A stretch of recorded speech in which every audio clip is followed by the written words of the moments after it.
اقتصادیات و معاشیات اور تجارت و بیع و شراء انسانی زندگی کا ایک ایسا ہماگیر اور لازمی حصہ ہے جس سے کوئی انسان بے نیاز نہیں ہے۔ اسی وجہ سے مذہب اسلام نے تجارتی مسئلے کو اپنے انوکھے اصول سے اس طور پر حل کیا کہ اس میں تمام طبقوں کے حقوق کی پوری رعایت رکھی گئی ہے۔ چنانچہ سورہ جمعہ آیت نمبر 10 پر خالق کائنات نے اپنے فرائض کی ادائیگی کے بعد معاش حاصل کرنے کی ترغیب دیتے ہوئے ارشاد فرمایا فَإِذَا قُضِيَتِ الصَّلَاةُ فَانتَشِرُوا فِي الْأَرْضِ وَابْتَغُوا مِن فَضْلِ اللَّهِ۔ اسی طرح سورہ بقرہ آیت نمبر 198 میں تجارتی ترغیب کے حوالے سے ارشاد فرمایا لَيْسَ عَلَيْكُمْ جُنَاحٌ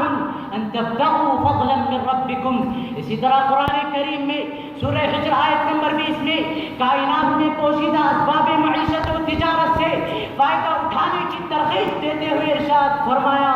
فائدہ اٹھاتے ہوئے ترغیب دیتے ہوئے ارشاد فرمایا وَجَعَلْنَا لَكُمْ فِيهَا مَعَائِشَ وَمَن لَّسْتُمْ لَهُ بِرَازِقِينَ۔ سامعین باتمکین، تجارت شریعت اسلامیہ کی نظر میں باہمی تعاون کی ایک عظیم شکل ہے۔ اسی وجہ سے قرآن کریم نے اپنے ماننے والوں کو جہاں تجارتی پیشے میں مشغول ہونے کی تعلیم دی، وہیں اس کے ایسے درجی اصول و قوانین کی طرف بھی رہنمائی کی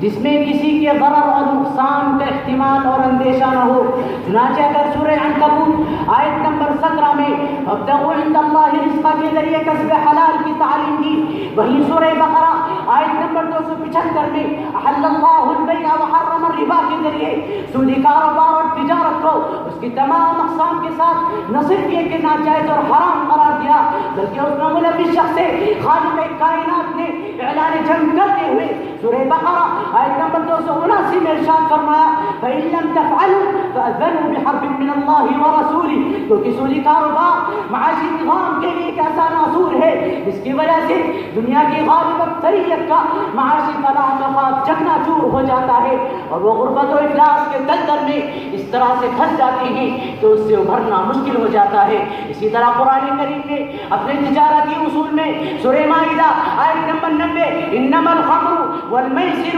والانصاب والازلام رجس من عمل الشیطان کے ذریعے ہر اس چیز کی خرید و فروخت کو ناجائز اور حرام قرار دیا گیا جس کے اساس اور بنیاد ایک ایسے معاملے پر مبنی ہو جس میں صرف جانب واحد ہی میں نفع ہو، کیونکہ جوا سٹہ اور تجارت کی جیسی دوسری شکلیں تجارتی نظام کے لیے وہ مہلک اسباب ہیں جن کی وجہ سے تجارت و معیشت کے نظام میں وہ معاشی تباہی آتی ہے جس سے لمحوں میں انسان روڈ کی خاک چھاننے پر مجبور ہو جاتا ہے۔ اس کا عید مشاہدہ شیخ بازار جیسی جوا سٹے کی مارکیٹوں میں ہوتا رہتا ہے۔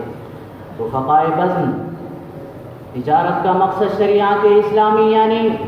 اپنے تجارتی اصول میں یہ متعین کیا ہے کہ تاجر کا مقصد تجارت سے اپنے عام بھائیوں کی حاجت روائی ہو۔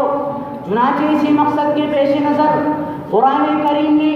اپنے متبعین کو اپنے تجارتی اصول میں یہ